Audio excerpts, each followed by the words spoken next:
Hi friends, Shyamambaram റിവ്യൂയിലേക്ക് എല്ലാവർക്കും സ്വാഗതം. ശ്യാമയുടെ വളർച്ച സഹിക്കാൻ കഴിയാതിരിക്കുകയാണ് ജയന്തി ശ്യാമയെ കുറ്റപ്പെടുത്തി സംസാരിച്ചത് കേട്ടപ്പോൾ ദേവകിക്കും വാസുദേവനും ഇഷ്ടപ്പെടുന്നില്ല. അങ്ങനെ ദേവകി ജയന്തിയെ വഴക്ക് പറഞ്ഞപ്പോൾ ഉടൻ തന്നെ ജയന്തി പറയുന്നുണ്ട്, നിങ്ങൾ എന്നെ എന്ത് വേണമെങ്കിലും പറഞ്ഞോ, അപ്പോൾ തന്നെ ഞാൻ പോലീസിൽ ഒരു കംപ്ലൈന്റ് കൊടുക്കും സ്ത്രീധന പീഡനത്തിന്.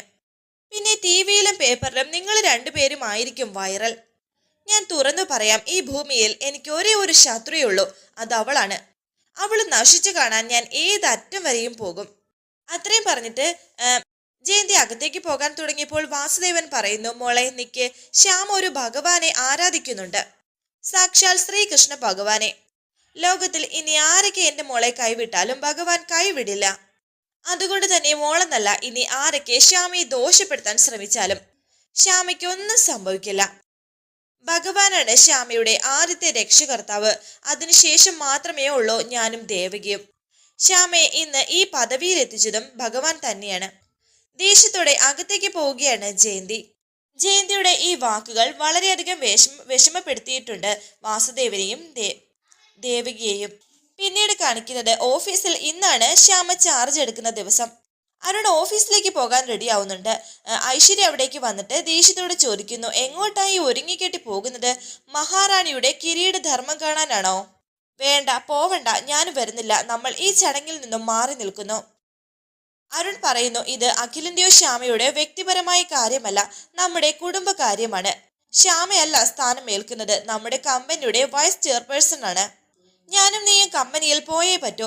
അത് കേട്ട് ഐശ്വര്യ പറയുന്നുണ്ട്, ഞാൻ വരാനോ? നോ, പോയി പണി നോക്ക്, ഞാൻ വരില്ല. അരുൺ പോകാൻ ഞാൻ സമ്മതിക്കത്തുമില്ല.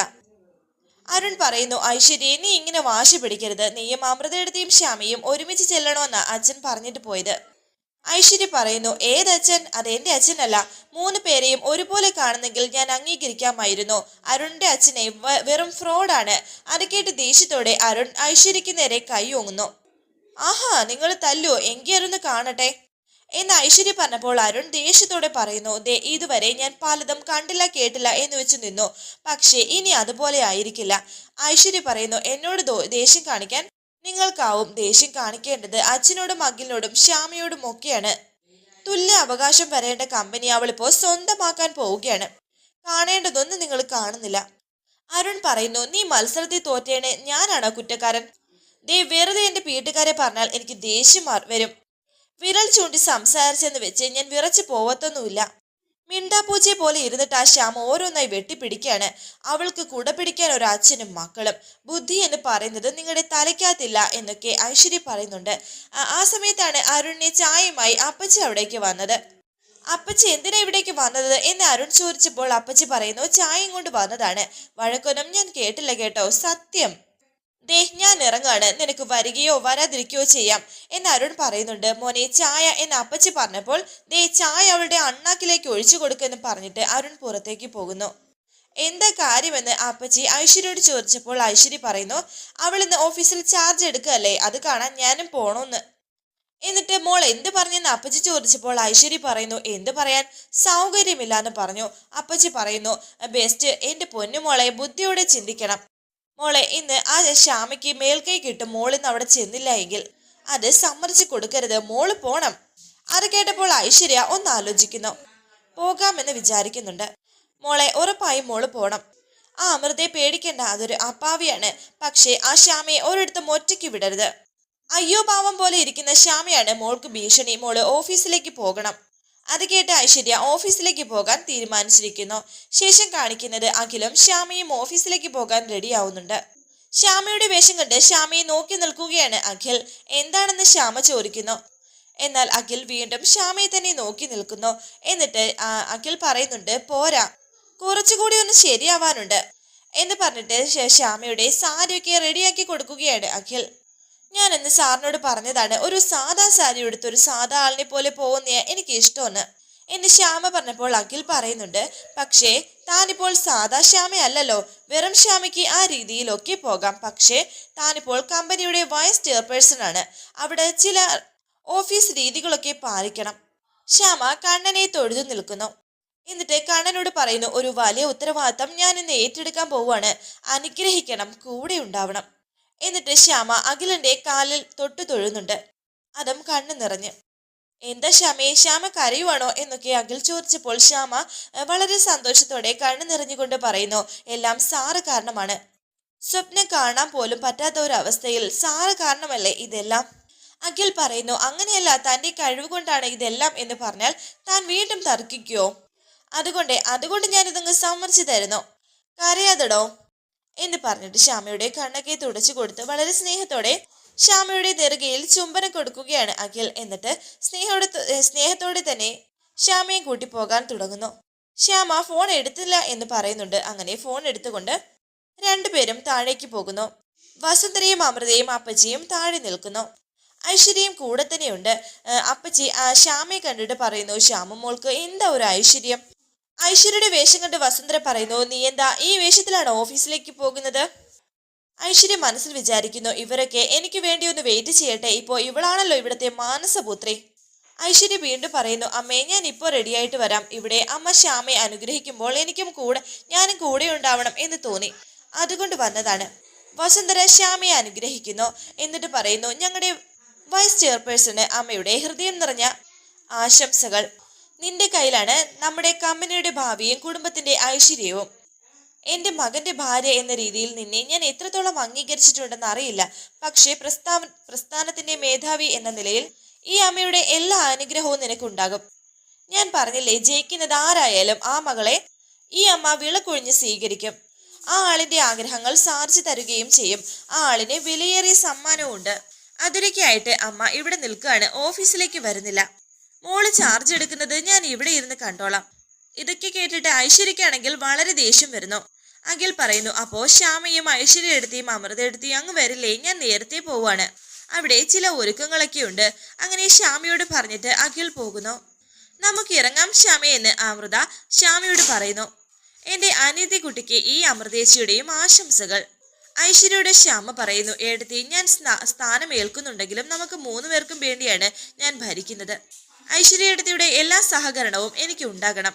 ഐശ്വര്യ പറയുന്നു, തീർച്ചയായിട്ടും ശ്യാമേ, നമ്മുടെ എല്ലാ മത്സരവും അവസാനിച്ചില്ലേ? നീ പറഞ്ഞതുപോലെ നമ്മൾ ഇനി ഒറ്റക്കെട്ടാണ് എന്ന് പറഞ്ഞ് ശ്യാമയെ കെട്ടിപ്പിടിക്കുന്നു. എന്നിട്ട് ശ്യാമയോട് പതിയെ പറയുന്നു, ഭരണം എന്റെ കയ്യിൽ വരുന്ന ദിവസം അകലെയല്ലടി. അത് കേട്ട ശ്യാമയും ഇതുപോലെ ഐശ്വര്യയുടെ ചെവിയിൽ പതിയെ പറയുന്നു, മറ്റാർക്ക് ഭരണം വിട്ടുകൊടുത്താലും ഏടത്തേക്ക് ഞാൻ തരില്ല. അപ്പോൾ ഞാൻ പോയി പെട്ടെന്ന് റെഡിയായിട്ട് വരാം എന്ന് പറഞ്ഞിട്ട് ഐശ്വര്യ റെഡിയാവാനായി പോകുന്നു. പിന്നീട് കാണിക്കുന്നത് ഓഫീസിൽ ശ്യാമയെ വെയിറ്റ് ചെയ്ത് നിൽക്കുകയാണ് എല്ലാവരും. ഒരു കാറിൽ ശ്യാമ അവിടേക്ക് വന്നിറങ്ങി. ഒപ്പം അമൃതയും ഐശ്വര്യയും ഉണ്ട്. ശ്യാമയോട് എല്ലാവരും നമസ്കാരം പറയുന്നുണ്ട്. ഇത് കണ്ടിട്ട് ഐശ്വര്യക്ക് പിടിക്കുന്നില്ല. മാനേജർ അവിടേക്ക് വന്നിട്ട് ശ്യാമയെ സ്വാഗതം ചെയ്യുന്നു. ശ്യാമ അവരോട് പറയുന്നു, ചില ഉത്തരവാദിത്തമുള്ള സ്ഥാനത്തേക്കാണ് ഞാൻ വന്നിരിക്കുന്നത്. അത് 100% സത്യസന്ധതയോടെയും ശരിയായ രീതിയിലും തന്നെ ഞാൻ ഈ പദവിയിലിരുന്ന് എന്റെ കടമ നിർവഹിച്ചിരിക്കും. ശ്യാമയെ അകത്തേക്ക് കൂട്ടിക്കൊണ്ടു പോവുകയാണ് അവർ. ശ്യാമയ്ക്ക് വേണ്ടി ഒരു പ്രത്യേക ചെയർ ഒരുക്കിയിരിക്കുകയാണ് വർമ്മയുടെ അനുഗ്രഹം ശ്യാമ വാങ്ങിക്കുന്നുണ്ട്. ശ്യാമയെ മനസ്സ് നിറഞ്ഞു തന്നെ വർമ്മ അനുഗ്രഹിക്കുന്നു. എന്നിട്ട് അഖിലിന്റെയും അനുഗ്രഹം വാങ്ങിയ ശേഷം ശ്യാമ ആ ചെയറിലേക്ക് ഇരുന്നു. എല്ലാവരും സന്തോഷത്തോടെ കൈയടിക്കുന്നു. ആശംസ നേർന്നതിന് ശേഷം വർമ്മയും അവിടെ നിന്ന് പോകുന്നു. പിന്നെ ബാക്കിയുള്ള എല്ലാവരും ശ്യാമയ്ക്ക് കൺഗ്രാറ്റ്സ് പറയുന്നുണ്ട്. ഒടുവിൽ പറയുന്നത് ഐശ്വര്യാണ്. ഒരാഴ്ചയ്ക്കുള്ളിൽ നിന്നെ ഞാൻ തെറിപ്പിക്കോടി, ഓൾ ദി ബെസ്റ്റ് എന്ന് മനസ്സിൽ വിചാരിച്ചിട്ട് ഐശ്വര്യ പോകുന്നു. ഒടുവിൽ ശ്യാമയ്ക്ക് മനസ്സ് നിറഞ്ഞ് അനുഗ്രഹിച്ചിട്ട് അഖിൽ പോയി. അഖിൽ അങ്ങോട്ട് പോയ സമയം അവിടെ കണ്ണനെ കാണുന്നു. കണ്ണനെ കണ്ട അഖിൽ വളരെയധികം സന്തോഷത്തോടെ കണ്ണന്റെ അടുത്തേക്ക് ഓടിച്ചെല്ലുന്നു. ഏയ് കണ്ണ, നീ എന്താ ഇവിടെ? കണ്ണൻ പറയുന്നു, എനിക്ക് എവിടെയും വരാൻ സാറേ എന്ന്. തുടങ്ങി നിന്റെ തള്ള്. നീ ഇപ്പോ എവിടുന്നാ വരുന്നത്? ഇവിടെ എങ്ങനെ വന്നു എന്ന് അഖിൽ പറഞ്ഞപ്പോൾ കണ്ണൻ പറയുന്നു, ഇവിടെ അടുത്തൊരു അമ്പലത്തിൽ വന്നതാണ്. അപ്പോഴറിയുന്നത് ശ്യാമേച്ചി വലിയ ആളായെന്ന്. ഇന്നെന്തോ സ്ഥാനം ഏറ്റെടുക്കുവാണെന്ന്. അപ്പൊ പിന്നെ ഇവിടെ വന്ന് എല്ലാം ഒന്ന് കാണാന്ന് കരുതി. അന്ന് ആ കുന്നിൻ ചെരുവിലെ കൃഷ്ണ വിഗ്രഹത്തിന്റെ അടുത്ത് വെച്ച് ഞാൻ പറഞ്ഞില്ലേ ചേച്ചി വലിയ ആളാവൂന്ന്? പറഞ്ഞതുപോലെ വലിയ ആളായില്ലേ? അഖിൽ പറയുന്നു, നിന്റെ ശ്യാമേച്ചി നിനക്ക് കാണണ്ടേ? വാ എന്ന് പറഞ്ഞിട്ട് കണ്ണനെ കൂട്ടിക്കൊണ്ടു പോവാൻ നോക്കിയപ്പോൾ കണ്ണൻ പോകുന്നില്ല. ഏയ് വേണ്ട സാറേ, ചേച്ചി ഇപ്പൊ വലിയ ആളായില്ലേ, പഴയ പരിചയം പറഞ്ഞ് അങ്ങോട്ട് ചെന്നാൽ ചേച്ചിക്ക് പിടിക്കില്ല. അഖിൽ പറയുന്നു, ആരെ? ശ്യാമയ്ക്കോ? നിനക്ക് അപ്പോ നിന്റെ ചേച്ചി അറിയില്ല, നീ ഇങ്ങോട്ട് വന്നേ. നിന്നെ കാണുമ്പോഴേ വലിയ സന്തോഷത്തിലായിരിക്കും. കണ്ണൻ പറയുന്നു, ഞാൻ ചേച്ചിയെ കാണും. എപ്പോഴാണെന്നറിയോ ചേച്ചി ഇതിലും വലിയ ആളാവുമ്പോ. അപ്പോ ഞാൻ ചേച്ചിയെ കാണാൻ വരും. അഖിൽ പറയുന്നു, ഇതിലും വലിയ ആളോ എന്ന് വെച്ചാ? കണ്ണൻ പറയുന്നു, അതൊന്നും എനിക്കറിയില്ല. ചേച്ചിയുടെ ഭക്തിയും ചേച്ചിയുടെ നല്ല രീതിയൊക്കെ വെച്ച് ഞാൻ അങ്ങ് പറഞ്ഞതാണ്. പിന്നെ ഒരു പ്രസാദം കൊടുക്കുകയാണ് അഖിലിന്. അന്ന് ചേച്ചിയുടെ നെറ്റിയിൽ തൊട്ടുകൊടുത്തില്ലേ, അതുപോലെ ഇതും തൊട്ടുകൊടുക്കണം. അങ്ങനെ ആ സിന്ദൂരം അഖിലിനെ ഏൽപ്പിച്ച സമയം പെട്ടെന്ന് അവിടെ ഒരു ഓടക്കുഴലിന്റെ ശബ്ദം കേൾക്കുന്നു. ഒരു ഓടക്കുഴലിന്റെ നാദം കേൾക്കുന്നുണ്ടല്ലോ എന്ന് അഖിൽ പറഞ്ഞപ്പോൾ കണ്ണൻ പറയുന്നു, ഏയ് ഞാനൊന്നും കേട്ടില്ല, സാറിന് വെറുതെ തോന്നിയതായിരിക്കും. സാറേ, എന്നാ പിന്നെ ഞാൻ പോട്ടെ, എനിക്ക് പോകാൻ സമയമായി. അഖിൽ പറയുന്നു, എന്നാലും നിന്റെ ചേച്ചി ഒന്ന് കണ്ടിട്ട് പോടാ എന്ന് പറഞ്ഞില്ലേ. ചേച്ചി അമ്പലത്തിൽ തൊഴാൻ വരുമല്ലോ, അവിടെ വെച്ച് ഞാൻ കണ്ടോളാം. ഇപ്പോ ചേച്ചി വലിയ തിരക്കിലാണ്. എന്നാ ഞാൻ പോട്ടെ സാറേ എന്ന് പറഞ്ഞിട്ട് കണ്ണൻ പെട്ടെന്ന് അപ്രത്യക്ഷമാകുന്നുണ്ട്. അഖിലൊന്ന് തിരിഞ്ഞു നോക്കിയപ്പോൾ ആ കണ്ണനെ കാണുന്നില്ല. പെട്ടെന്ന് അവിടെ കിടക്കുന്നു ഒരു മയിൽപീലി. ഒന്നും മനസ്സിലാക്കാതെ ആ മയിൽപീലി എടുത്തിട്ട് കയ്യിൽ വെച്ചിട്ട് പറയുന്നു, ഇത് കണ്ണന്റെ കയ്യിൽ നിന്ന് വീണതാണല്ലോ. ശേഷം ശ്യാമ ഫയലൊക്കെ പരിശോധിക്കുന്നുണ്ട്. മാനേജർ വേറെ കുറച്ച് ഫയലുമായി അവിടേക്ക് എത്തി. ഇതാണ് മേഡത്തിന്റെ ആദ്യ ഫയൽ എന്ന് പറഞ്ഞ് അദ്ദേഹം ശ്യാമയ്ക്ക് ആ ഫയൽ കൊടുത്തു. കമ്പനിയിൽ പഞ്ചിങ് മെഷീൻ വാങ്ങുന്നതിനെ കുറിച്ചുള്ള ഫയലാണ്. ജീവനക്കാർ വരുന്നതിലും പോകുന്നതിലും ഒരു കൃത്യതയ്ക്ക് വേണ്ടിയാണ്. ശ്യാമ പറയുന്നു, ഞാനൊന്ന് പഠിക്കട്ടെ. എന്നിട്ട് ഒരു സ്റ്റാഫ് മീറ്റിംഗ്. അങ്ങനെ അദ്ദേഹം അവിടെ നിന്ന് പോയി. ആ സമയം ഐശ്വര്യ അവിടെ എത്തി. ശ്യാമ ജോലി ചെയ്യുന്നത് ദേഷ്യത്തോടെ നോക്കി കാണുകയാണ് ഐശ്വര്യ. എന്നാൽ ഐശ്വര്യയെ നോക്കി തന്റെ ജോലികളൊക്കെ ചെയ്തതിനു ശേഷം ഒരു പുഞ്ചിരിയും. ഐശ്വര്യ പറയുന്നു, എന്നെ തോൽപ്പിക്കാനായിരിക്കും നിന്റെ വിചാരം. അത് കേട്ട് പൊട്ടിച്ചിരിക്കുകയാണ് ശ്യാമ. വരാനിരിക്കുന്ന പുതുപുത്തൻ എപ്പിസോഡുമായി വീണ്ടും കാണാം. Thank you for watching. Please subscribe, like, share my channel.